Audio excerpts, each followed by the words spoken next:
Welcome, guys, to How the Frack We Got Here, a show that takes the news and events of the week and try to make sense out of it all. I'm your host, the most Will Buchanan, and on this show, we simply are all about the facts. There are plenty of news stations out there that simply want to do anything short but inform you. Here at How the Frack We Got Here, that's all we believe in. We go up to the left, we go up to the right, we go up to the middle of independence, we go up to the wrong side because there's more than one side of a story to everything. And you need to know it all in order to actually formulate your own opinion. And that's what we try to do here at How the Frack We Got Here. Thanks for listening, and hold on. It's going to be fun. We start with the latest in the government shutdown. No signs yet of a compromise between Democrats and Republicans to end the stalemate. We are starting to see consequences. Chief White House correspondent Mary Bruce is here with that story. Good morning, Mary. Hey, George, good morning. Well, 1 week into this shutdown, millions of federal workers hanging in the balance, and we are no closer to a deal to reopen the government. In fact, the parties aren't even negotiating. The president yesterday, though, said he's willing to work with Democrats on health care, the issue at the heart of all of this, suggesting talks were underway, but Democratic leaders were quick to point out that's not true, that negotiations aren't actually happening. Trump then walking that back, saying he's willing to work with Democrats only after they reopen the government. Democrats are standing firm, refusing to fund the government unless Republicans agree to repeal Medicaid cuts and extend those health care subsidies to prevent insurance premiums from rising for millions of Americans. But Republicans aren't budging. They're accusing Democrats of holding the government hostage. Now, a fifth vote failed last night. The House isn't even in session, even though lawmakers are still collecting their paychecks when federal employees aren't. The Senate is expected to vote again today, but there's no indication that the outcome will be any different. Instead, this shutdown now stretching into a second week, guys. Yeah, it looks like no end in sight. Yeah, they're right. There is no end in sight. Today's date, October 8th, 2025, and this is How the Frack We Got Here. I'm your host, the most Will Buchanan on the Frack We Got Here. We do take the events of the week and try to make sense out of it all. Before we do get started, guys, let you know that we do pride ourselves on being a news podcast, which means we only cite from reputable sources. With award-winning journalism, we do not do sensational news like Fox News, The Blaze, the Daily Beast, where we have extreme left, extreme right reviews. We simply don't do that. At the same time, guys, we do try to watch our professionalism and try not to use as many cuss words, but let's be honest, birds do fly.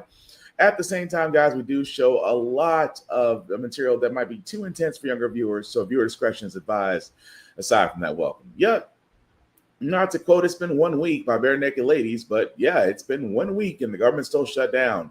And it happened under Taco. It is amazing to me that this is the second time under this idiotic presidency that we've had a government shutdown. And at the same time, could have been prevented. But it's not like, and also I do need to remind people about how government shutdowns work. Politicians, Republicans, senators, representatives and senators, and those in the executive office, don't worry about them. They all still get paid. And yet, federal workers, contractors, those that work in parks and recreation, those that work in government-sponsored libraries, and even those as air traffic controllers, considered essential work, are now working without a paycheck. Especially if you're an air traffic controller, you are demanded that you come in and essentially work for free. Oh, but on the back end, if the government ever gets reopened, you get all your back pay back. That's something I've never understood. And still don't. Why in the Constitution that in the event of a shutdown, do representatives and senators still get paid? These are the very same people that make decisions in this country. They're the very same people that decide on how the government should be run, how much of a budget the government gets. At the same time, cannot see eye to eye, which I don't expect them to under Taco's presidency, to make things work, or at least to do a budget. And again, like I said before, if you work in the airlines or you're an air traffic controller, I just wonder how this shutdown has affected air travel, because I'm pretty sure as a person that doesn't fly, but for everyone else, I can imagine it's kind of a nightmare right now. Far from Washington, the government shutdown is now rippling into air traffic control towers in Newark, in Denver, and in Phoenix. Long delays due to staffing yesterday, according to the FAA. In Burbank, the air traffic control tower left completely unmanned overnight for roughly 6 hours. We're beginning closing down the tower. Is it because of the shutdown that you guys are going? It's for staffing. Burbank Tower is closed. Controllers in San Diego took over for Burbank, but the delays remained. California Governor Gavin Newsom blaming the president online, while in Washington, partisan fighting continues, with Republicans blaming Democrats for the shutdown. The Democrats are the ones that started this. As workers across the federal government, including air traffic controllers, go without pay. Transportation Secretary Sean Duffy says there's been a slight uptick of sick calls, resulting in flight delays. If we have additional sick calls, we will reduce the flow consistent with a rate that's safe for the American people. Duffy says he's heard from workers about their concerns. They have bills they have to pay. So now they're thinking about that at the same time that they're controlling the airspace. The National Air Traffic Controllers Union calls the ongoing crisis the latest example of how fragile the system is in the midst of a national controller shortage. We do not have time to waste on the unnecessary distractions created by this shutdown. So our message is clear: end the shutdown. The union says it's working with the FAA to mitigate disruptions, but the concern this morning, this could get worse, with the busy holiday travel season now just over a month away. If this all sounds eerily familiar, back in 2019, during the last government shutdown, you may recall after controllers missed one paycheck, then two paychecks, many started calling out sick because of the stress. That put pressure on the system. And that is ultimately what many believe led to President Trump calling off the government shutdown. That was back in 2019. We'll see whether missed paychecks will play a role also in this shutdown. You guys? Of course, missed paychecks will play a role, because no matter how you look at it, the bills are still going to come. I mean, you can sit there and say, I'm not going to work, or I'm going to call out sick, but the bills are still going to come. And as I've said before multiple times on this show, a lot of us are just one or two paychecks away from being out in the street. But it's amazing to me that it's how the government shutdown is affecting a lot of things. And like you said, the airline industry, especially people trying to get on flights, especially here in Nashville, BNA has already grounded flights up until a certain time, all flights. Why? Because air traffic controllers got to figure out another way to make money. But the crazy part is it all goes back. And again, with everything happening between air traffic controllers, those that work in parks, libraries, and other government buildings that are not getting paid, why is it? And I don't stress this enough. Why is it that representatives and senators and those in the executive branch are still getting paid? And here's my thing. If you are still getting paid in the midst of a shutdown that you and your party may have occurred, and you guys are still getting financially secured, I find it very hard to believe that you are working your hardest to basically solve the problem. It's a little hard to believe, because you're fine. It's the rest of the country, those that work in these essential areas, that have these problems. And again, it just goes to show you that the whole problem time with the government, which we'll get into momentarily right now, because you really have two parties that are sticking on one subject, and it's healthcare. However, if you've heard on Fox News, and you've probably heard everywhere else, that Republicans have touted this BS myth that illegal immigrants are getting healthcare.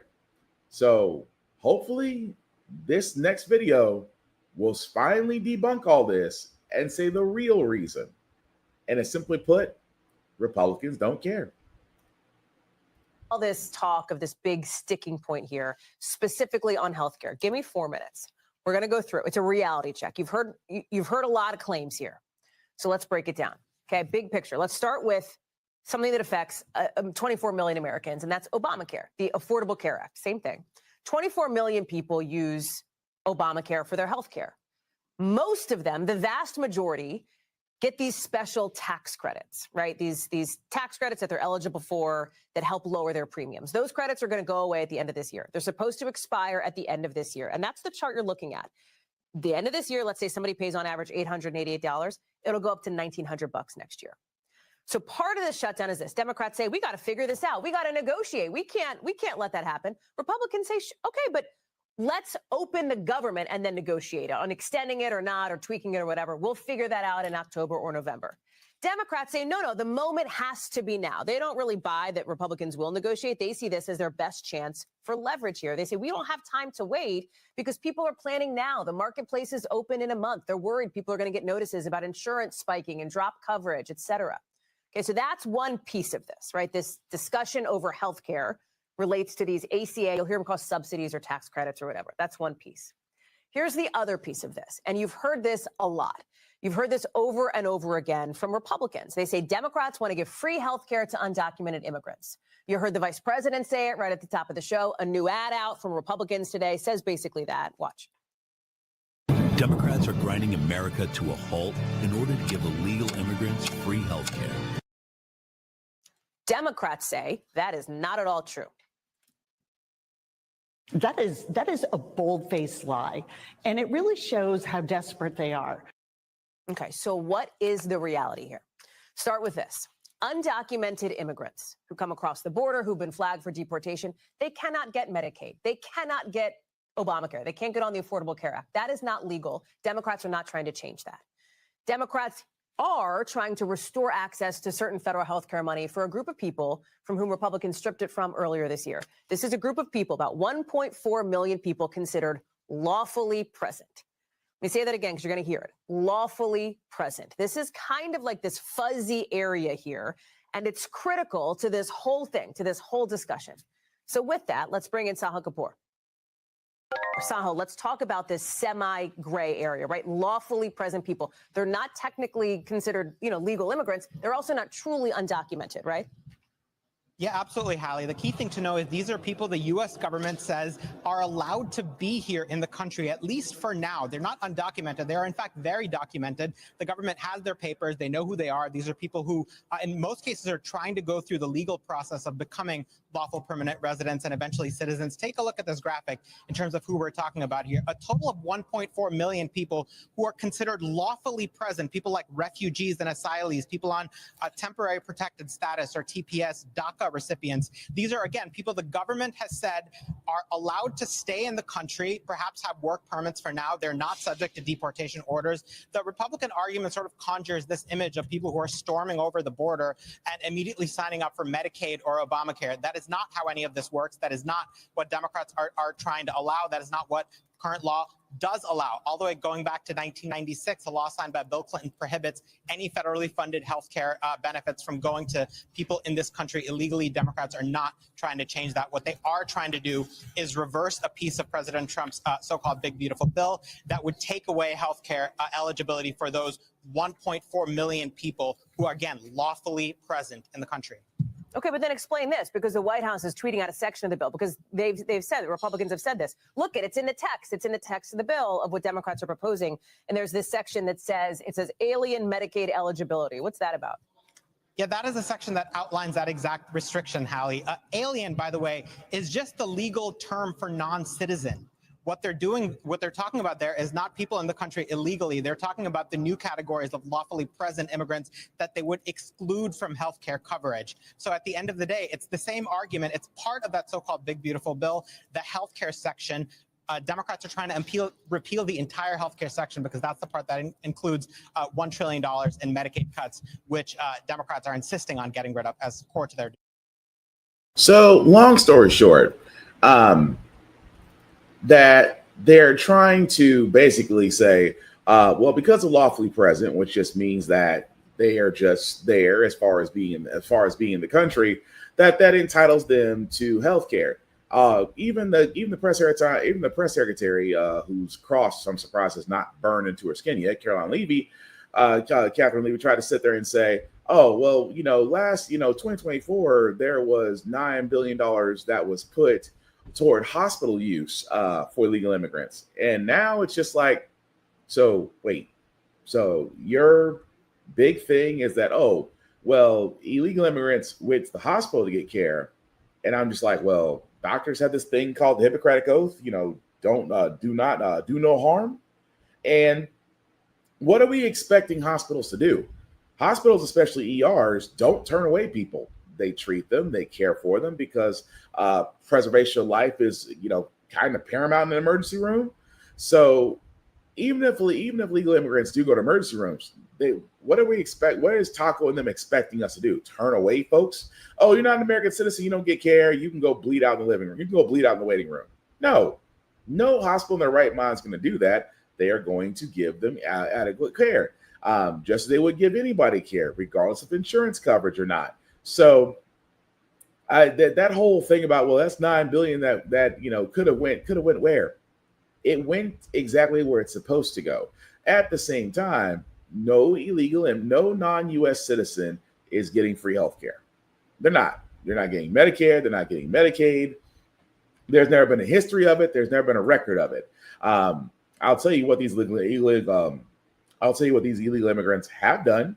They have actually paid more into taxes. Yeah, they've paid into taxes. They don't get any healthcare coverage whatsoever, but they've paid into the U.S. tax system, paying taxes. So it didn't. So for all those that are wondering, Uncle Sam didn't care when you're paying taxes. At the same time, I don't think he's going to really bat an eye if you go to the ER for medical aid.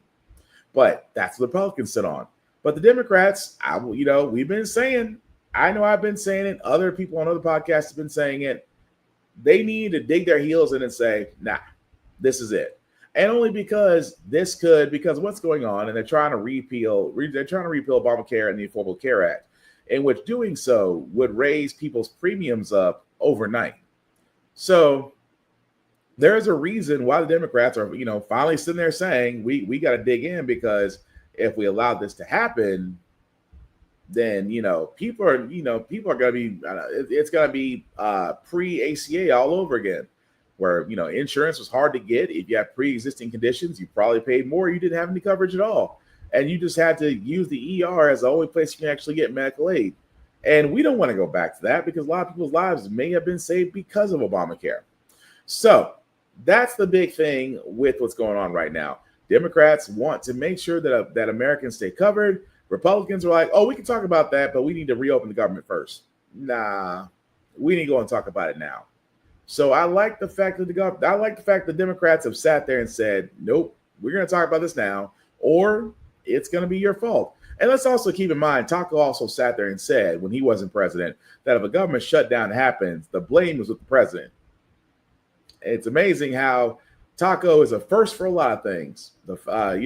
To be indicted twice, to be a felon with a 43 federal indictment count, to be guilty of mortgage fraud, to be found guilty of being a sexual predator and pervert, and at the same time responsible for this shutdown, because his own words have come to bite him in the ass. But moving right along, guys, this story was interesting because, keep in mind, this is about a judge in South Carolina that basically blocked National Guardsmen from coming into the state, as Trump has been trying to do for the longest time. But what's weird about this story is, after this judge had halted it, her house burned down. Just saying. You can hear the thing burning. Tonight, the cause of this massive blaze that destroyed the home of a South Carolina judge is under investigation. The house in Edisto Beach, an hour from Charleston, went up in flames on Saturday. Crews from several fire departments raced to get it under control. We saw the black smoke and knew that was a house, but I didn't know if it was something that was spreading down here or further up, or if it was isolated. Fire officials say 3 people escaped through an elevated first-floor window. That house sat inside a gated community here, and as you can see, it is surrounded by marshland. Those 3 people who escaped the fire had to be rescued by kayak and canoe. One survivor was airlifted to a Charleston hospital. The home is owned by Circuit Court Judge Diane Goodstein and her husband, a former Democratic state senator. Judge Goodstein was recently involved in a high-profile ruling temporarily blocking South Carolina from turning over voter information to the Department of Justice. State investigators haven't said how the fire started, but late today released a statement saying, in part, at this time there is no evidence to indicate the fire was intentionally set. Still, earlier today, South Carolina Senator Lindsey Graham expressed concerns about political violence. No matter what your beefs are, violence is an unacceptable response to political differences. So if it is arson, I hope they find him and put him in jail. Tonight, a local official telling NBC News the state law enforcement division took over the fire investigation at the request of the homeowner. The agency says it will share more information when the investigation concludes. Aaron Gilchrist. So I apologize. This was actually the judge that actually blocked voter information from being released, not National Guard troops. So again, my apologies. I was thinking of Chicago, but this is the same judge that prevented it. And like I said, Circuit Court Judge Diane Goodstein. And after this judge had made this ruling, days later, her house is on fire. Now, I don't want to play conspiracy theorist. That's not what we do here. I'm just saying that the timing of it all is very convenient, especially with the hyper-violent nature that Taco has introduced into our society. He's pretty much gave the green light to a lot of people with very dark intentions to do some very bad things. And again, I'm not saying this is all related. I'm just saying how convenient it is. That's all I'm pointing out. But speaking of things to point out, I just wonder why in the world are we having Senate hearings for any of Taco's administration? They cannot give straight answers. They're too busy kissing Taco's ass. At the same time, ducking and dodging questions like a paternity suit in the NBA All-Star Weekend. That being said, let's introduce the latest lapdog, Attorney General Pam Bondi, as she answers nothing. Two main goals: to end the weaponization of justice and return the department to its core mission of fighting violent crime. As to ending the weaponization of justice, we learned that former FBI secretly investigated you and your colleagues. Why? They wanted to take President Trump off the playing field. They were playing politics with law enforcement powers and will go down as a historic betrayal of public trust. This is the kind of conduct that shatters the American people's faith in our law enforcement system. The word is, and I think it's been confirmed by the White House, they are going to transfer Texas National Guard units to the state of Illinois. What's the rationale for that? Yeah, Chairman, as you shut down the government, you voted to shut down the government, and you're sitting here, our law enforcement officers aren't being paid. They're out there working to protect you. I wish you loved Chicago as much as you hate President Trump. And currently, the National Guard are on the way to Chicago. If you're not going to protect your citizens, President Trump will. Been on this committee for more than 20 years. That's the kind of testimony you expect from this administration. A simple question as to whether or not they had a legal rationale for deploying National Guard troops becomes grounds for a personal attack. Can you tell me why my phone records, when I'm the chairman of the Judiciary Committee, were sought by the Jack Smith agents? Why did they ask to know who I called and what I was doing from January 4th to the 7th? Can you tell me that? No, Senator, and there were 8 senators in total. Do you think that was an abuse of power? Senator, I cannot discuss whether there is or is not an ongoing investigation. If I may add one thing, they also wasted $50 million on what you just described, trying to put President Trump in jail prior to the election. What became of the $50,000 in cash that the FBI delivered, evidently in a paper bag, to Mr. Homan? Senator, I'd look at your facts. Are you saying that they did not deliver $50,000 in cash to Mr. Homan? Senator, as recently stated, the investigation of Mr. Homan was subjected to a full A different review question. by the FBI agents, That's a by different Department question. of Justice prosecutors. They found no evidence of wrongdoing. That's a different question. What became of the $50,000? Did the FBI get it back? Mr. Whitehouse, excuse me, Senator Whitehouse, you're welcome to talk to the FBI. The report to you, can't you answer this question? Senator Whitehouse, you're welcome to discuss this with Director Patel. Did Homan keep the $50,000? As Deputy Attorney General Todd Blanche recently stated, the investigation of Mr. Never mind. Homan I can was see I'm not going to get a straight full answer from you review to a very by simple the question. FBI agents and the DOJ. Do They you found know- no credible evidence of wrongdoing. You know, you're very concerned about money and people taking money, and Do you you rail know- against wait a dark second, money. wait a second, wait a Yet you second, work with dark wait a money second. groups all the time, Senator Wait a Whitehouse. second. Did you know whether or not in that investigation they looked at whether the 2024 $50,000 payment to Mr. Homan was declared by him on his tax returns? Senator, I would be more concerned if I were you when you talk about corruption and money that when you pushed for legislation that would subsidize your wife's company. The questions here are actually pretty specific. So having you respond with completely irrelevant far-right internet talking points really is not very helpful here. Let me ask you something else. There's been public reporting that Jeffrey Epstein showed people photos of President Trump with half-naked young women. Do you know if the FBI found those photographs in their search of Jeffrey Epstein's safe or premises or otherwise? Have you seen any such thing? You know, Senator Whitehouse, you sit here and make salacious remarks, once again trying to slander President Trump left and right, when you're the one who was taking money from one of Epstein's closest confidants, I believe, I could be wrong, correct me, Reid Hoffman, who was with Jeffrey Epstein on multiple occasions. And the senator sitting right next to you tried to block the flight logs from being released. Yet you're grilling me on President Trump and some photograph with Epstein? Come on.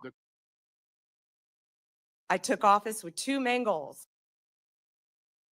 Says a lot, doesn't it? Doesn't it? Doesn't answer one question, but too busy being Trump's cheerleader, too busy, pointing accusations, and they're very simple questions. Very simple. Why did the board czar Tom Hoonan take $50,000 in a sting from undercover FBI agents? Well, I'm not going to answer. Well, there's no need to answer that. Oh, well, what about the Epstein files? Well, I told you those files didn't exist, and then you lied. Oh, but let me point out the fact of all you guys, the fact that you're dealing with Epstein too. Why is it that whenever it comes to anybody from Taco's cabinet, they cannot give a straight answer? They can't. And I don't know why they can't, but it's just they're touting the company line very, very, very succinctly. And at the same time, expecting Pam Bondi to be exactly what she said in her opening speech, that the Department of Justice was weaponized against Taco, not true. Because if you think about it, Taco has been the recipient of a lot of things that he really got a break on. For example, his cases. A lot of his cases outside the Manhattan one were all pushed back. Even the one that really could have disqualified him from being president, the Georgia election county interference case, the one where DA Fannie Willis at the time was all but ready to prosecute him, but he had that case pushed back because he said, I am running a campaign and this will hurt it, which I'm surprised that excuse actually flew. And again, the whole improper relationship with Willis and her prosecutor and the whole case behind that. And then at that time, the clock had ran out. Taco became president. So all of his court cases that didn't get to reach a verdict, well, they got pushed back. Even the one I'm talking about now, to where, especially in Georgia, where DA Fannie Willis has tried to appeal it because she was removed as the prosecutor for that case, and she tried to appeal it, and it was denied. Ladies and gentlemen, what you are seeing is that Taco has successfully buried a possible court case that not only could have disqualified him from being president, but could have actually came with jail time for election interference tampering.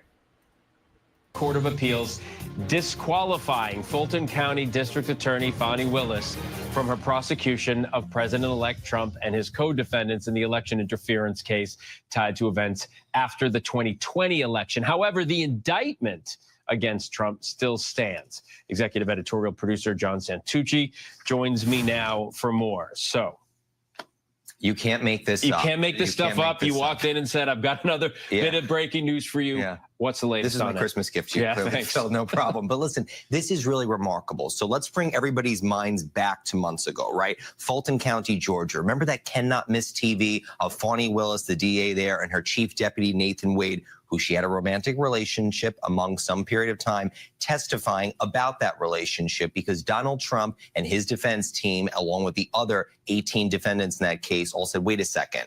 you cannot have this relationship. They were, putting Nathan Wade on the books. He was a special assistant district attorney. This is all improper. So what happened in the original court ruling is that the judge basically gave DA Willis an option, said, look, Nathan Wade's got to go, or you and your office have to go. What happened? She made a decision. She got rid of Nathan Wade.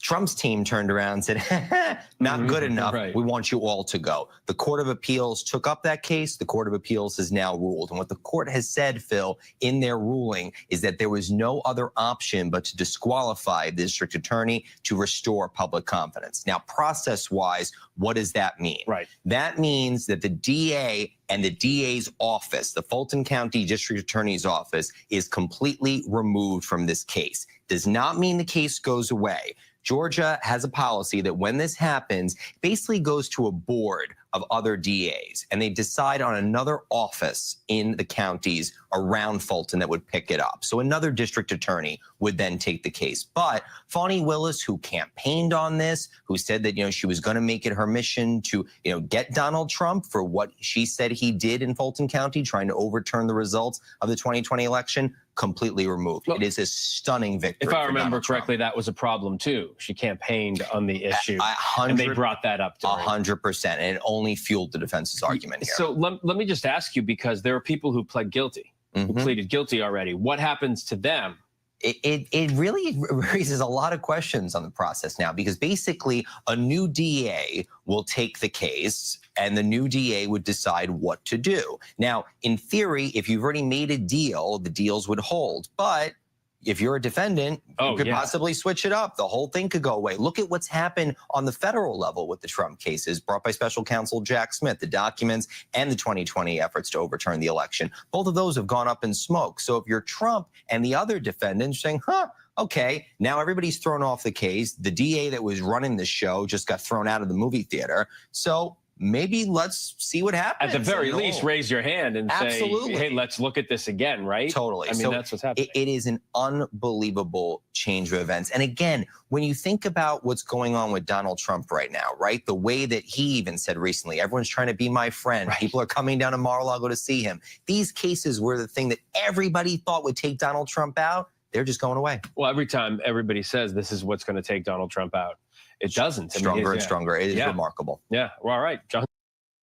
Well, it's only remarkable now because, as we said, he somehow was able to get time because he was running a campaign. And that was his excuse. His excuse was, I'm running a campaign, and therefore I cannot be subjected to a court case where I may have allegedly tried to tamper with voter counts in Georgia. And that's what they've done. And that's what it is. And he is right to a certain point, because the DOJ will never prosecute a sitting president for reasons beyond my comprehension. At the same time, yes, that's exactly what happens. That the board can select another DA. That DA can decide whether or not to move forward with this case. I bet you money the DA they select, at least, if not a few days, a week later, will sit there and basically throw the case out. Probably citing insufficient evidence, bias, whatever you want to call it. I will bet you money that once they do pick a DA to take over Fani Willis's case, they will turn around and throw out the case.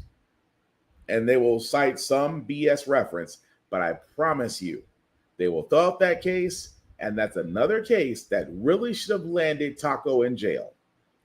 Because it's already happening with Jack Smith when his documentation with what's going on in Mar-a-Lago, because he kept a freaking storage container full of documents he shouldn't have. That case has been put on ice. Like I said, the case in Georgia, that's just on its way to being put on ice. It's almost on its way to being thrown out. The only thing left is the Manhattan DA case, to where there's already a guilty verdict. You know, that he falsified and pumped up his numbers on his business holdings for decades to get bigger loans. Was caught, found guilty of his peers, had a nice sizable amount of fine attached to it, to where a certain DA there is waiting to basically seize his assets. Although we all remember the story, had to get almost $500 million in escrow. He didn't have it. He finally got a bond to sign off on it. Then went to an appeals court, said it was too high. They agreed, it was lowered, but it's still there. He's still a felon. The verdict is not going away. But between Pam Bondi, between the cases that are out there, now that he's the president, and this is why I'm saying this is a problem with the AG. The AG is not supposed to be president friendly. The AG is supposed to basically be nonpartisan. You're not Democrat, you're not Republican. You are the top lawyer in the court. You are the top lawyer in the US. You are supposed to go after everybody, and I do mean everybody. That's your job. But at the same time, Pam Bondi has shown that she is more of a loyalist than an actual AG. So yeah, she's not going to prosecute anything. Which actually, I'm going to tell you, to be honest with you, makes me worry about what these Epstein files are going to do. Because yeah, these files may or may not come out, but will Bondi move forward with prosecuting individuals? Probably not. Because you see how quickly she doesn't want to answer the question about the files that obviously are there. But at the same time, if there was something to come out of this, would she move forward to prosecution? I'll be honest with you, no. Why? We already found out that Trump's name has been mentioned multiple times in Epstein files. We've seen Taco take pictures with Epstein's on multiple occasions. Even talks about a young woman that Epstein allegedly may have took from Mar-a-Lago. And again, all the evidence is there. Will Pam Bondi prosecute? Hell no. Why? Because she has to kiss the ring, because it's that person that's wearing that fat ass ring who apparently is not in the best military shape, no matter what Department of Secretary of Defense Pete always drunk headset says. But she kisses the ring. She kisses the ring. She keeps her job, and that's what she's intending to do. So it just sucks that, again, it is amazing how the wheels of justice, they always complain that the wheels of justice are always against them, yet they run ever so effortlessly for this pendejo. Moving right along, guys, we do want to get to Chicago. Why? Because Taco has a word right now, and it's not acetaminophen. It's not the acetaminophen. I can't say the word now. Thank you, Taco. It's not the word Tylenol that trips him up now that he has a hard-on for. The hard-on word is insurrection, and he's using Chicago and many of the Democratic cities as a reason to invoke this act. Judge telling the president no troops, issuing an order overnight prohibiting the administration from sending National Guard troops into the city. The Trump appointee, Judge Karen Immergut, saying that the order was based on false claims about violent conditions in Portland. She also says she's troubled by the administration's attempt to circumvent another order that she issued when Trump tried to send troops from California. And it's not just Portland. President Trump says he's sending hundreds of Guard members from Texas to Chicago. It comes after a weekend of clashes between police and protesters. Demonstrations even turning violent at times, with federal agents deploying tear gas, shooting rubber bullets, and making arrests. The governors of Illinois, Oregon, and California telling Trump they won't comply, and now they're suing the administration to block the mobilization of those troops. Let's bring in our White House correspondent, Karen Travers. So what's the latest from the White House, Karen?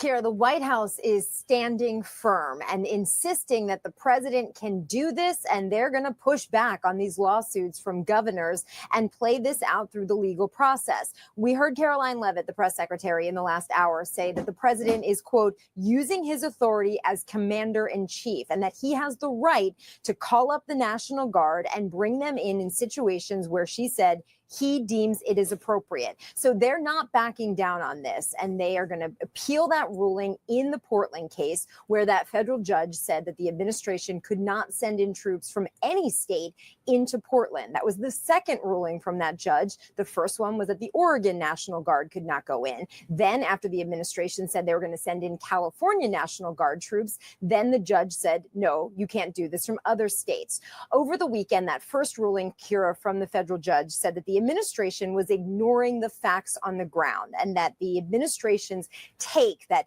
the situation in Portland was so violent that it needed a federal military response. The judge said it was untethered to the facts. Well, the White House now is saying that they believe that that judge is, quote, untethered in reality and in the law. And Caroline Leavitt said they will be appealing that second decision. All right, let's bring in our Alex Perez now there in Chicago. Let's talk about what's happening there, Alex. Apparently the mayor signing this executive order declaring ice-free zones on city property. Yeah, Kara, the mayor signing that executive order just a few hours ago. And under that order, Kara, ICE is prohibited from carrying out any of their operations on any city property. So that's buildings, schools, parking lots.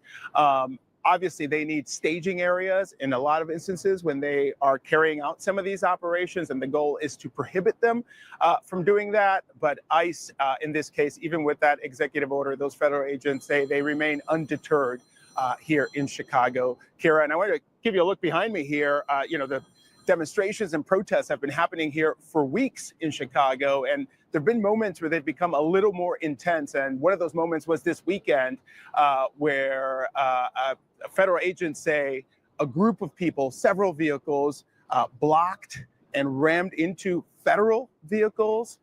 That situation ended with a federal agent shooting a woman who was, they say, armed.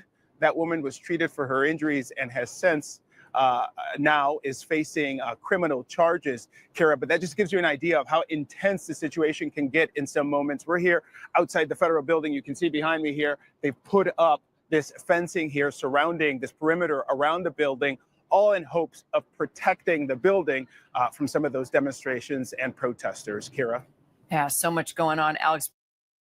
So what's crazy about all this, y'all, is that, again, Taco believes that he needs the National Guard into Democratic cities to where there's civil unrest. Although in Chicago, numbers are down. Portland, Oregon, numbers are down. California, he just doesn't like Governor Gavin Newsom. That's all that is. But what's so crazy about this is that, which is also the title of our podcast for this week, was that Taco has a hard-on for insurrection. He, I cannot believe I'm going to say this, is trying his hardest to engage the Insurrection Act. If you don't know what this is, let's go to Google, and here's a history lesson. With some federal agents and protesters clashing in Chicago and Portland, Oregon, President Trump now says he would consider invoking the Insurrection Act to send the military into those cities if the courts block his deployment of National Guard troops. We have an Insurrection Act for a reason. I do that. If people were being killed and courts were holding us up, or governors or mayors were holding us up. That federal law that dates back to 1807 gives the president emergency powers to deploy the military to suppress what he deems as a rebellion or civil unrest. Illinois and its Democratic Governor J.B. Pritzker is suing to block Trump's plan to send roughly 200 troops to Chicago, the governor calling it an unconstitutional invasion.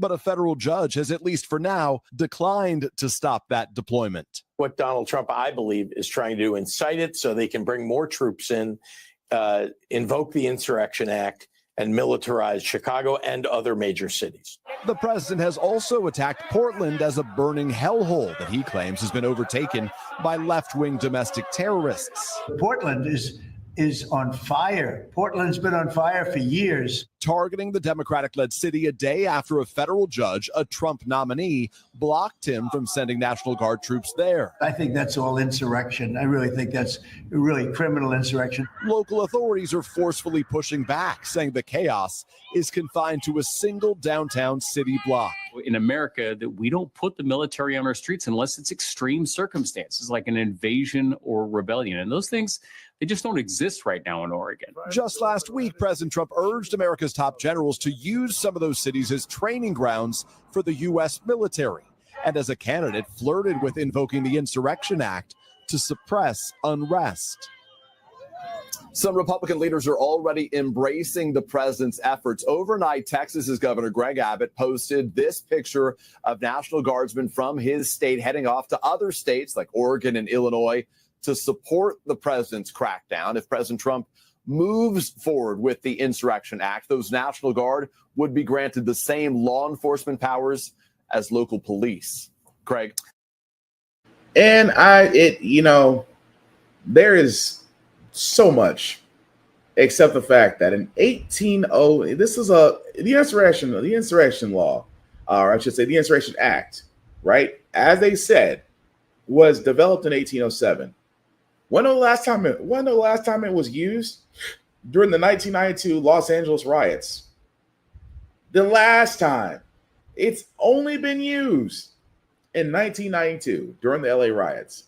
And now Taco sees it as an opportunity to go, I wonder, could I use this to actually bring in more military, not just National Guard? The Insurrection Act will actually do that. Here's the problem. This is all a part of Project 2025. And I cannot stress this enough. For a guy that says he has no idea what Project 2025 is, he's following the effing playbook.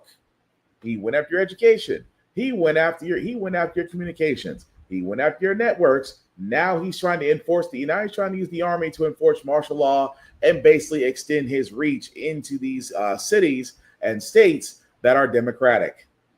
I kid you not. This is all out of the 2025 playbook. He even bragged about on Truth Social meeting one of the architects last week for Project 2025.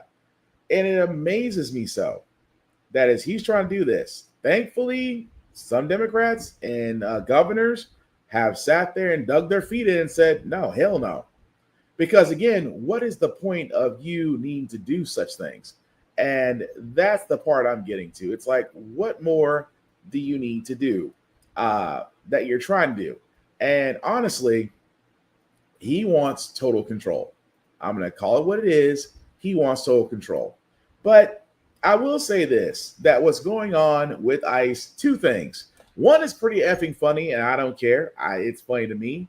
But, ICE Barbie went on Fox News talking about her ICE agents are having a little hard time trying to find food and even bathrooms to use because they're being denied access to by restaurateurs in Chicago. I just thought the shit was funny. Are much safer. We've got 1,000 criminals that are off the streets of Chicago just because we've been there, not because of his help. And in fact, they don't even let our ICE officers and our Border Patrol officers use restrooms in facilities. Those men and women were telling us that they have to figure out even where they can go sit down for 5 minutes to have lunch or to use a restroom throughout their shift and their break. So they've made it a very difficult situation. But what I was so encouraged by was these officers love their jobs. They love their jobs. I thought it was funny, which is the fact of the matter is you have ICE agents in Chicago being denied. And I guess someone says, oh, well, that's effing horrible. As a human being, you got to eat, you got to go to the bathroom. But here's the problem. Here's the reason why I say I don't feel bad. I don't feel bad because these ICE agents, as well as these National Guard officers, enlisted National Guard, you guys have a right to refuse orders. You do. There's nothing righteous or justified about occupying an American city and trying to claim that you're trying to make it safer. National Guardsmen are not law enforcement. They're trained for combat. That's what the National Guard is. You are literally trained for deployment and combat.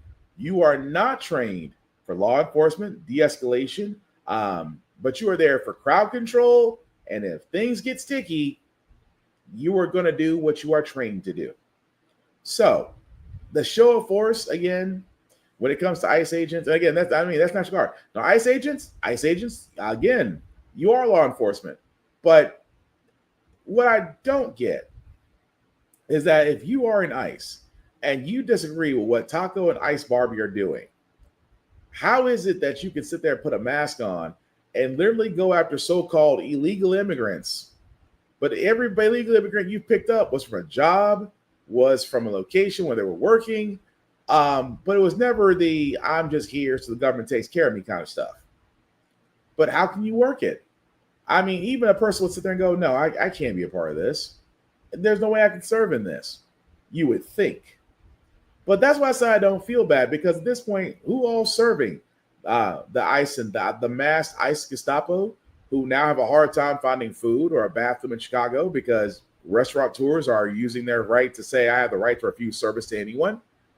But you're mad because a city that you swore up and down needed you all of a sudden is showing that they did not need you. And the National Guard, again, a combat deployed unit trying to serve and protect. What could possibly go wrong?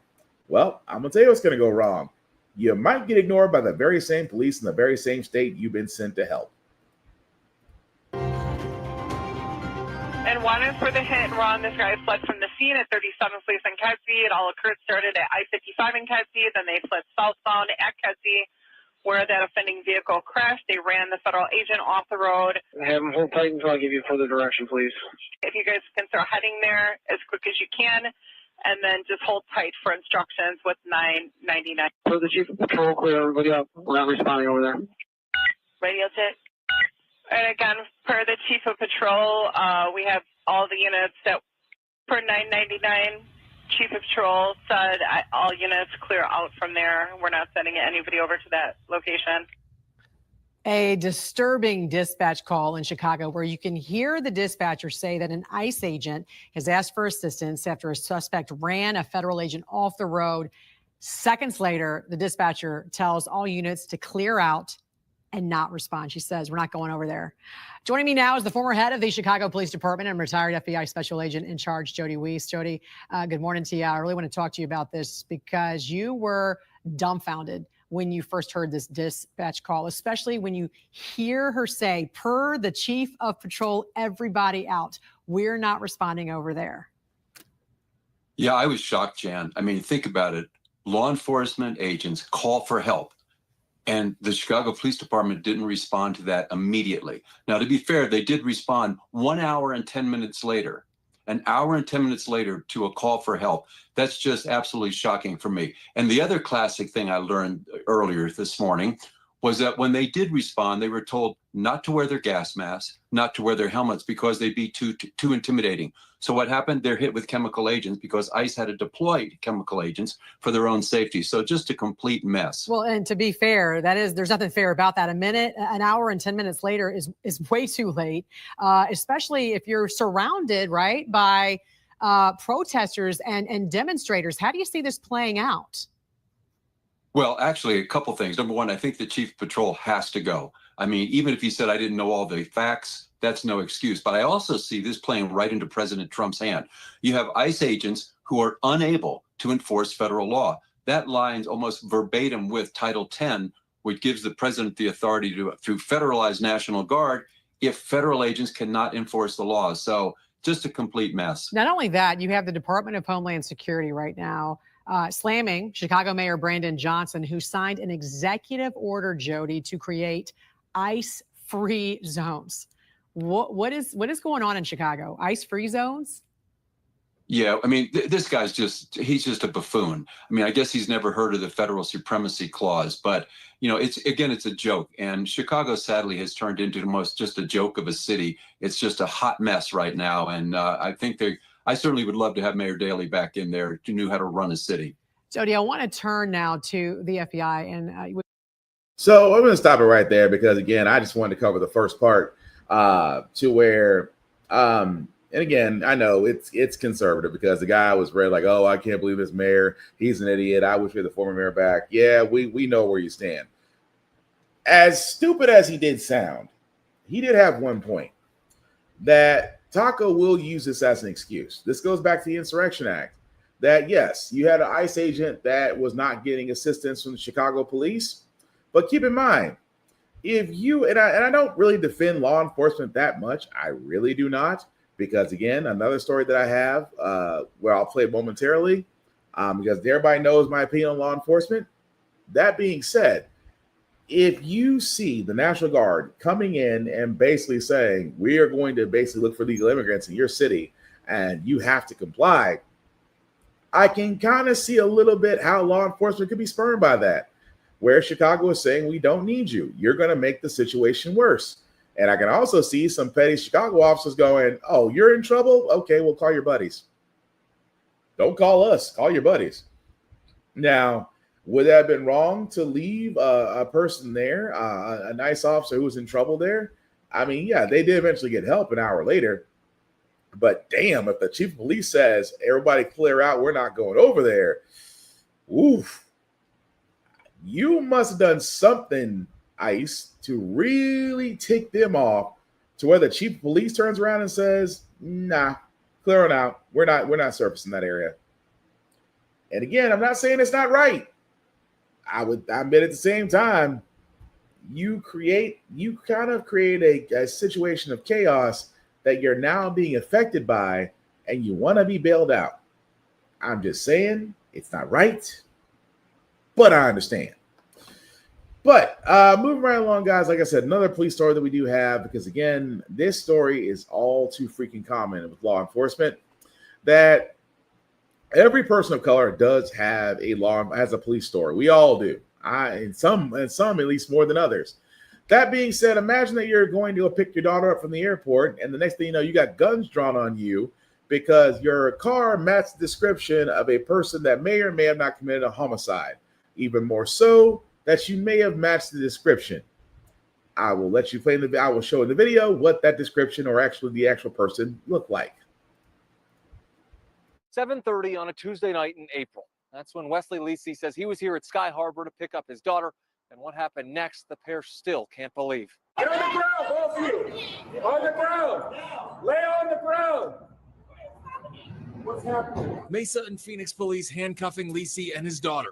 Why are you guys arresting us? Mesa police told Lisi his car matched a description for a homicide suspect at a Mesa apartment about 10 minutes away. We had eyes on you for a while. Where were you coming from?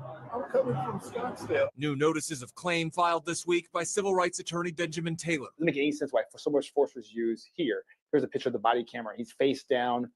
Officers there, they had guns blazing. Doesn't make any sense. Police telling ABC 15 in April, officers made the decision to detain Lisi, worried a shooting suspect may enter the busy airport. Officers at the airport learning from police at the apartment shooting scene that the suspect there was described by witnesses as a white man, then letting Lisi go. The notice of claim alleges this was the actual suspect. Ask you to take a look at that. Do you see the resemblance between you and him? No. And that, it's angering to me. I mean, I don't even have the words. This looks nothing like me. During the 5 minutes he was in handcuffs, body camera video shows Lisi appearing to keep a composed demeanor. Jay, calm down, calm down, calm down. He now says it was an act of self-preservation for himself and his daughter. If I make a wrong move, that it's over. I'm thinking that we are both dead like that. If I look the wrong way, if I make the wrong sound, if I move, if they think that I'm threatening, it's over. Mesa police told me they're unable to discuss pending litigation. Lisi's attorney told me if they don't receive a response from Phoenix or Mesa, they'll file suit. Fort Hatchett, ABC. So again, how many of us have that type of story? Even more so, the guy was just going to literally and figuratively pick up his daughter from the airport, and officers. And I love how they said, well, we've been following you for a while, so we want to know where you're coming from. Well, obviously it's from not where the homicide was.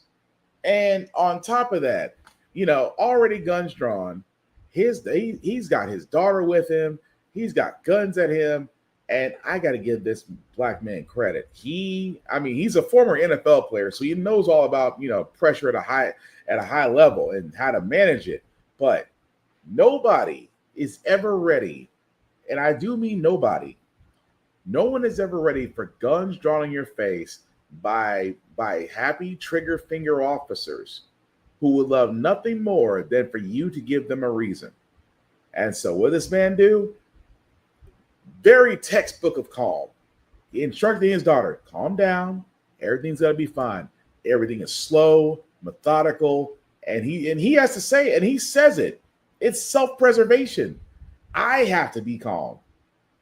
Even if I'm handcuffed, I have to be calm. I have to be compliant, because any wrong move, these officers will probably use it as an excuse to harm me or harm my daughter. And on top of that, the piece de resistance is this picture. That this is the suspect. So officers are looking for this man. And I just want to point out, officers looking for this man. And on top of that, somehow getting confused with this. I'm sorry, but it's bullshit. It is. It is bullshit. And I feel for that man. And he should sue. And I've been saying this because every time officers get in trouble, what has it always been? The same. It's always been it happens. I'm sorry. No. You want to stop racial, and again, you won't stop racial profiling, because thanks to Taco and the Supreme Court, they've made it pretty much legal for law enforcement to racially profile. But Do you want to know how you stop it, though? Really stop it? Attack the police pension. Because if I'm that man and I'm that lawyer, don't sue the police department. Sure. Sue the police union. Sue the police department, sue the union, sue everybody on that line. But make sure you include the police union. Why? Because you want to attack the money. The one thing law enforcement officers love to protect more than their guns is their pension. If you attack the money, watch how quickly we have less of these, you fit the descriptions. Watch how quickly we have less of these, you just happen to be in the area. Because it makes no sense. As officers, you guys do have to make on-the-fly decisions. But this had no de-escalation. This had no proper workflow. And at the same time, all you could think about was all you saw, and let's be honest, white officers see a black man, they immediately assume he's a threat. You can argue that all day, you really could, but I'm not wrong. Argue with the wall, because whenever white officers see a black man, he's immediately, in their eyes, he's immediately deemed hostile. And what kills me out of all this is just that another trauma has been added. So yes, don't wait for them to respond. Sue them for all they're worth. Because the only way you're going to change things, especially in this country, is you have to hit the bottom line. Plain and simple. But speaking of things, because we're in America and some folks are freaking idiots, I'm pretty sure by now everybody heard that Bad Bunny is going to be doing the halftime Super Bowl, in which a lot of so-called Americans are pissed off about the fact that a Puerto Rican is doing the Super Bowl. He's not a real American. A simple Google search, because Puerto Rico is a U.S. territory. Therefore, Bad Bunny is a citizen. A Google search would have saved you a shitload of humiliation. Well, is the whole thing going to be in Spanish? I hope it is. I hope. Above all else it is. But again, hear it from Bad Bunny because he's looking forward to it. And I just thought this part was funny. I'm doing the Super Bowl halftime show. I'm very happy. And I think everyone is happy about it. Even Fox News. Bad Bunny is my favorite musician, and he should be the next president.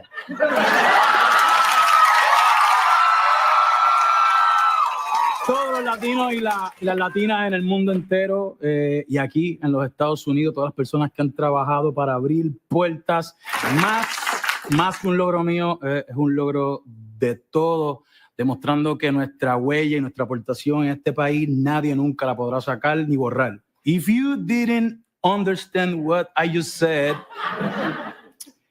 you have 4 months to learn. And what's so crazy about this? Duolingo. As Bad Bunny said, hey, you got 4 months to learn Spanish. Here's 4 months of Duolingo service on me. And I will be the first person to say it. Everybody should learn a different language. That's my thing. We should be bilingual.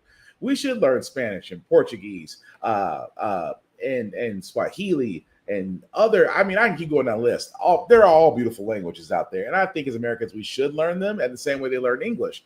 That being said, about Bad Bunny is just that, number one, I hope it is a great thing to actually see diversity, because people kill me when they sit there and go, oh, well, that's not real diversity. We could have got Kid Rock. We could have got Kid Rock. Really? You could have got Kid Rock. A guy that shot a case of Budweiser because Budweiser had a trans person for their spokesperson and he lost his shit. Oh, what about Jason Aldean? Yeah, try that in a small town where the video was the film in front of in front of a courthouse where a black man was accused of something he didn't do, got lynched by a white crowd. Yeah, his Dirt Road anthem got him Waffle House fame. That's all he's got. We just needed somebody that's gonna heal this nation. No, you want to see somebody that looks like you, because God forbid you don't want Kendrick Lamar to come back. God forbid you don't want Dre and Snoop to come back. God forbid you won't want Lady Gaga to come back. God forbid that you don't want anyone that doesn't fit your America. That's the ones you don't want to come back. But at the same time, Bad Bunny is, again, he's an American citizen. At the same time, I hope the whole thing's in Spanish. And like I said, you got 4 months. I hear Duolingo, Rosetta Stone, and even Sesame Street can help out in these situations. Get cracking, you white nationalist people. I was going to say something else, but I'm going to stick with people.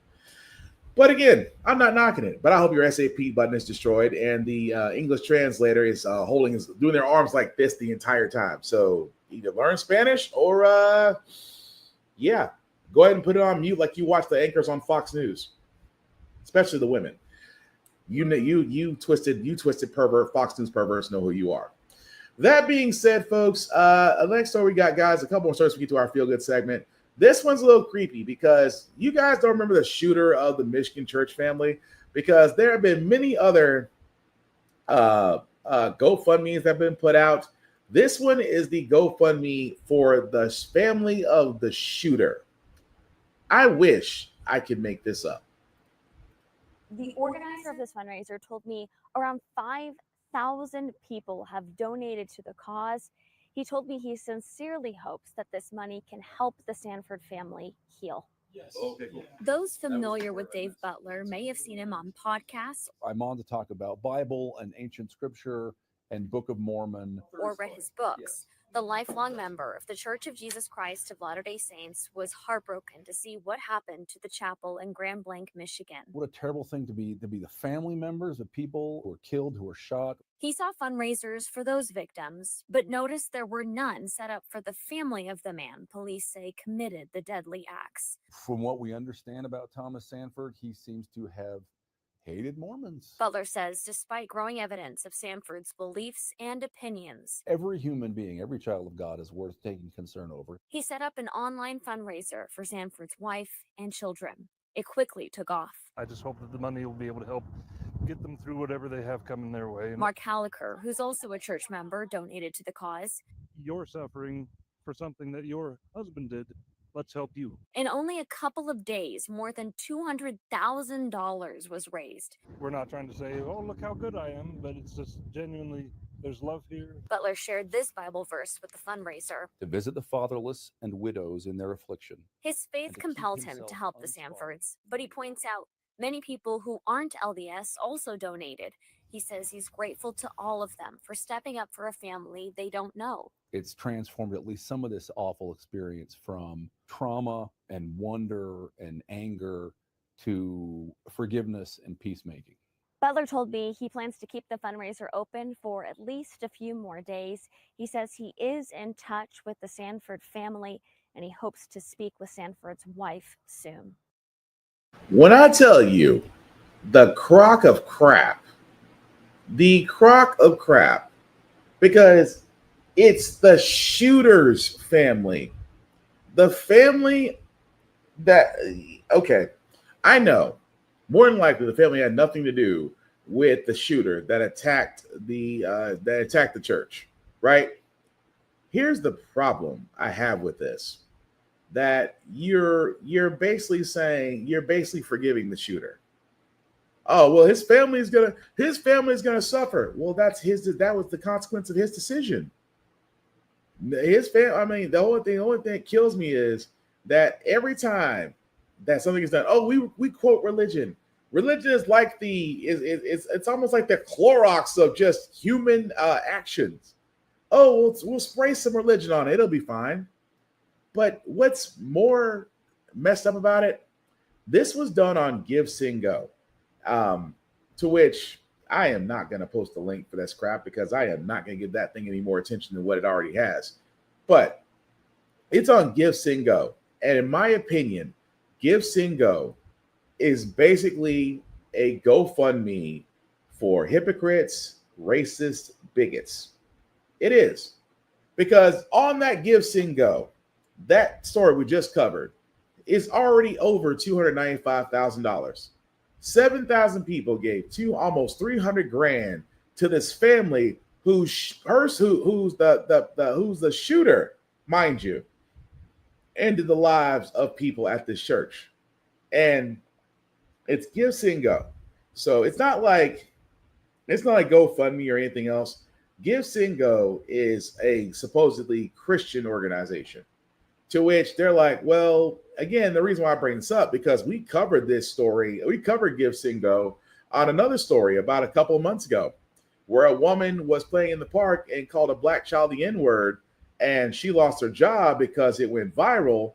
But she started a campaign on Give Send Go saying that her family's lives were in danger. And you guys remember me saying at the time of that podcast, she got well over $600K.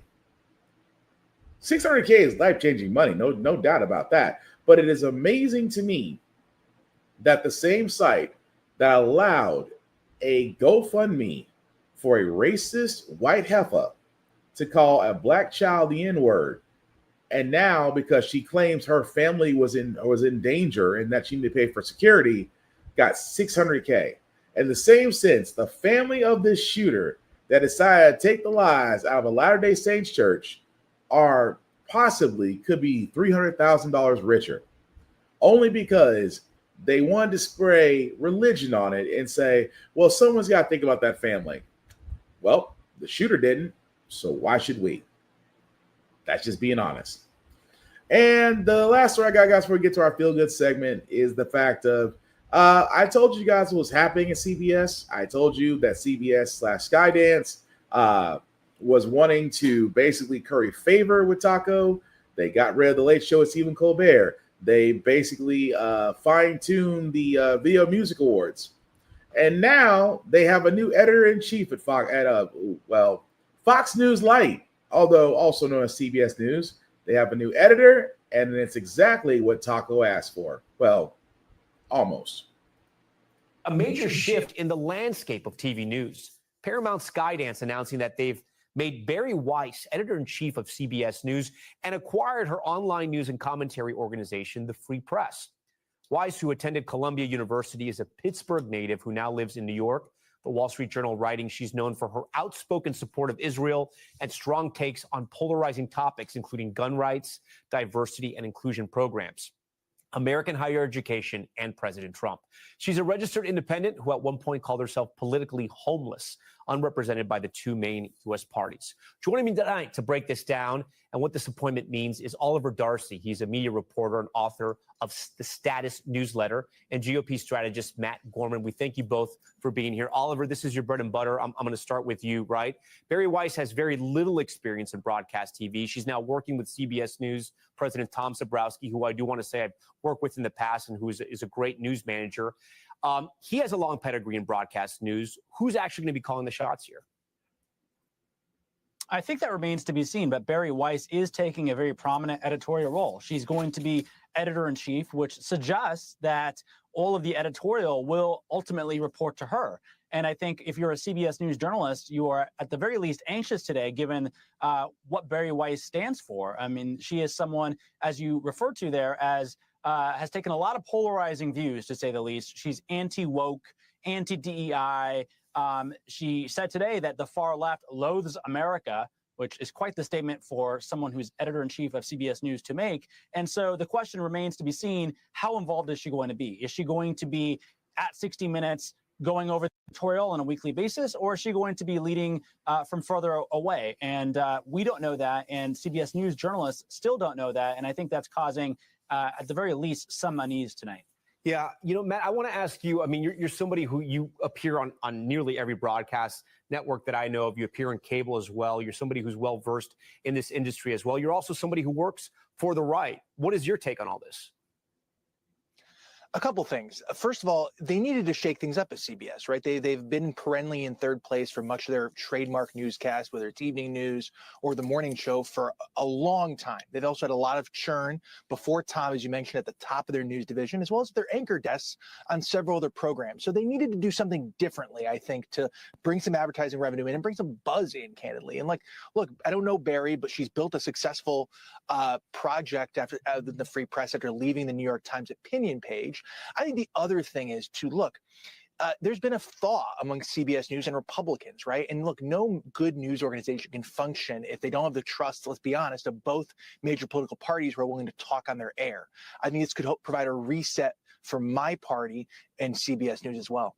Oliver, is this an attempt by CBS News and their new owners, maybe in their view? I'm not saying this is my view or the view of the people that watch, the millions that watch CBS News every night, to make CBS News more down the middle, or do you think this is a conscious move to the right? I think either way you look at that, whether they're saying it's to be, down the middle and more fair, or it's, to the right, I think it's the same effect, which is to be more sympathetic to conservatism, or to, I wouldn't even call it conservatism, to the MAGA movement. And why do you say that? There is a difference there. Why do you say that, Oliver? Yeah, I mean, I think traditionally conservatives would stand at odds with a number of things that Donald Trump promotes. For instance, free trade. Traditionally, conservatives have been very pro-free trade. This president is very isolationist. And then there are a number of issues that this president has really, re-engineered the Republican Party to be in favor of that, 10 years ago, conservatives would have been against. For instance, conservatives were the ones that got us into the Iraq War, and this president says he's against it and anti-interventionalist. So there are two separate movements there. But I think that Barry is certainly going to be pushing a number of things that people on the right like. She's not necessarily a MAGA media personality, but people in that movement like that she's anti-DEI, anti-woke, very pro-Israel. And while she does criticize the president at some times, I think if you were to read the Free Press, those issues that I just outlined would be what you would take away as the great threat to American civilization or Western civilization, not the creeping autocracy that we're seeing from this president as he assaults things like free speech, the rule of law, et cetera. Matt, I'm going to let you weigh in on that. Yeah, look, I think if you're reading Donald Trump into a media merger, I think it's a little bit too much into this. Look, what I'm very interested in, candidly, is, look, there's been rumors that Skydance, who now owns CBS, might take a vested interest or try and buy CNN, right? So not only would they control CBS, they would control a major news network that, let's be honest, CNN is not, often hospitable to the right. And so we will see if that happens. And again, I think necessary, whether we like it or not, 50% of this country voted for Donald Trump. And I think having a little bit more ideological diversity in many newsrooms across the country is not necessarily a bad thing. Yeah. Ensuring that we have objective journalism. I got one for each of you. Matt, I'm going to ask you, if someone is watching Fox News and CBS does move to the right in some capacity, does a Fox News viewer, a loyal Fox News viewer, do they go watch CBS News? Do you think that actually happens? I think the Fox News viewer and the cable news viewer in general, I think, is very different than someone who casually watches broadcast news. I think they're quite different. Cable news, wherever you are, they're far more habitual watchers. They tend to leave it on all day. So, Oliver, my last question to you. We don't know how this is going to play out, right? But how do you think they will measure success over there at that company now? Is it ratings? Is it how their CEO, David Ellison, feels? What's their metric?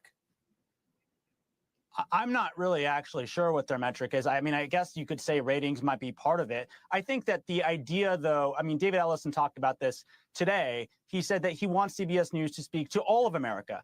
Every news organization wants to speak to all of America. They're not trying to speak to half of the country. They want to appeal to as many people as possible. They want to be trusted by as many people as possible.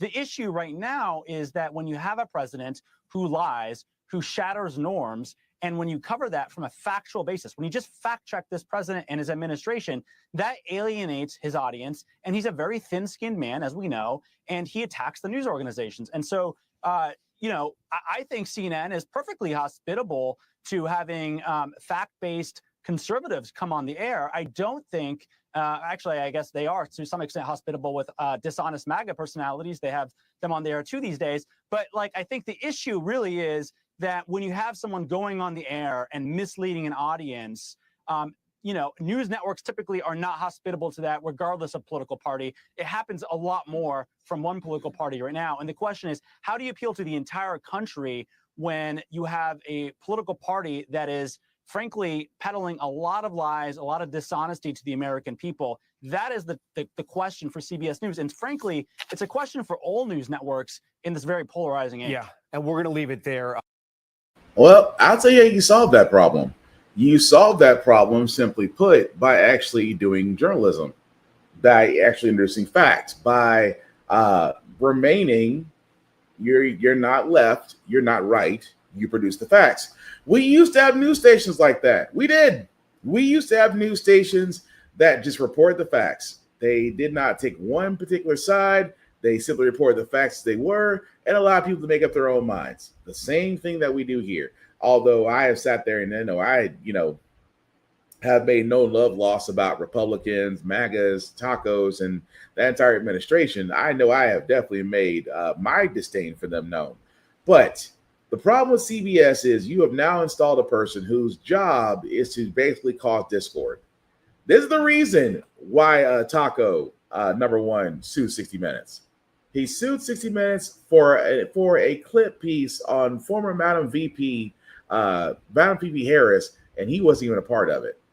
He sued, but the CEO at Skydance Paramount was like, no, I need, this is before Skydance, mind you. So the Paramount CEO was like, no, I need Skydance to go through. What do you need? Oh, we'll cave. So what they do, CBS caved. CBS caved in the lawsuit, paid Taco, his administration, something. I forgot the amount. And then what happens next? Stephen Colbert, his show gets canceled. The former editor at 60 Minutes has retired. He has left his post. And now you've not only installed a Taco S monitor, you've now installed 2 Taco S monitors. Oh, but she's independent. She has her own thoughts of DEI and things of that nature. She's there for disruption. She is not there for information. She's there for disruption. That's why I call CBS News, and I hate to say this, because CBS used to be very good, still is very good until, we see the change, because we see it happening at CNN already. CNN has already started to, welcome more conservatives and more discord because they want ratings. Fox News is not a real news station. They are an entertainment network, and they found a long time ago, if you spew hate and you spew hate toward minorities and you uplift white people in a pseudo-nationalist state-run program, you will get plenty of advertisers wanting to come and sell their shit on your network to these old, scared white people and these token black folks that think they're, they should be in the house with Massa. But how do we stop it? We stop it when we how do we stop the discord? How do we actually regain public trust? You must speak from the facts. You must fact check. You must do all of these things to ensure an area of journalistic integrity, because we used to have that. The Tom Brokaws, the Walter Cronkites, Peter Jennings. We used to have George Stephanopoulos along many moons ago. Even Oprah had journalistic integrity before she went entertainment. We had so many individuals that literally that manned the news desk at CNN, at ABC, at CBS, NBC, and various other stations. We had journalists and still journalists out there, still doing the work, we're reporting only the facts and allowing you to make up your own mind. The problem is when you start letting wolves into the hen house, that hen house is no longer a hen house. It is now an area of discord and disarray. And unfortunately, CBS News in the next couple of months is going to start looking like Fox News or CNN, one of the two. And trust and believe, you don't think Taco's not trying to think about ways of trying to get an ABC or NBC, because he tried the New York Times and it didn't go well.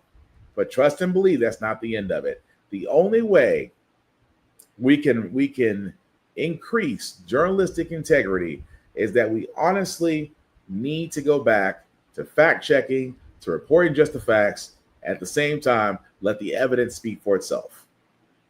That's how we beat it. But we're going to go move on to our Feel Good segment, because usually how the fact we got here, we usually cover a lot of things that are doom and gloom. Sometimes make use of faith in humanity, but hey, it's Wednesday, tomorrow's Thursday. We're trying this on a happy note and good positive vibes. I love to see young Black entrepreneurs. especially one that sees a need and fills it. And this young woman is definitely helping out with hair care products that, are hard to get in some areas, but she's doing so through the ease of vending machines. It's actually a great business plan. So now to an entrepreneur with the hope to bring hair care inclusion to students across the country. Almost a year ago, Chantel Francis launched Hello Beauty on her college campus, a vending machine that dispenses beauty and hair products. She got the idea after having difficulty finding Black hair care and beauty products in her area. Now she hopes to bring her machines to campuses across New York and eventually the country. And Chantel joins us now for more. Thank you so much for being here. You said that you felt that your campus wasn't inclusive when it came to beauty and hair care products that were offered. You often had to drive long distances to get what you needed. So tell us about where the idea for vending machines came from. I just think putting a vending machine in a space, it made it more accessible and convenient for students that are really busy and on the go, have all these classes, have all these campus clubs, and why not put it in a space where you can have a one-stop shop and everyone can just grab and go and be comfortable and feel seen at the same time. Yeah, I mean, I can only imagine what it would have been like for me if my college campus had had some of these.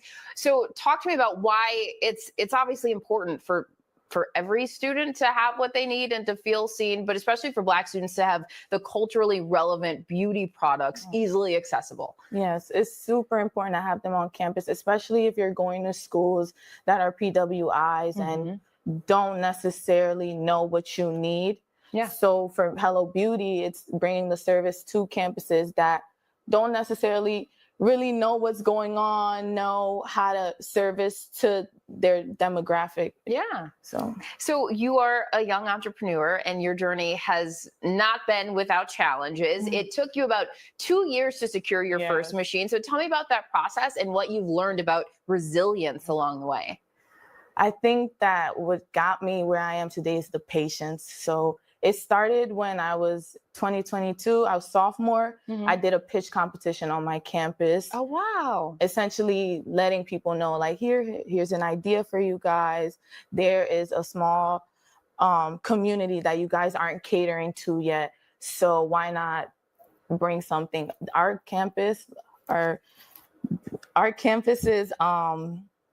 nearest beauty supply store or convenience store is like 40 minutes out. Oh, wow. Yeah. And for a student, like you said, with busy schedules, like how do they make time to do that if they have a car, all of that? So it was really hard and challenging to take care of yourself and do what you need to do. So essentially, once I did the pitch, I didn't win the first year. So I went again. I did it the second year. And the SBDC helped me out a lot. I met a woman named Gina, and she was able to guide me through the process because I knew nothing about owning a business or starting one. I didn't know what an LLC was. I didn't know how much time and paperwork, even the financial aspects of it. It was like step by step. Huge learning curve. Yeah. Everything was from scratch.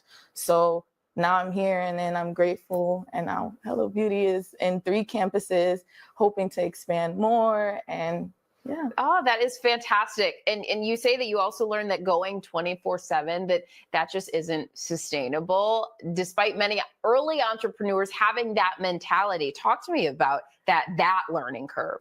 So 24/7, especially now, is not realistic for me, especially because I had graduated. At first, I was a part-time entrepreneur, so I was working a full-time job and then trying to balance Hello Beauty at the same time. And it made it really difficult to take care of my mental health, to take care of my job, and even like try to spend time with my family. And there's only 24 hours in a day. So it was a lot.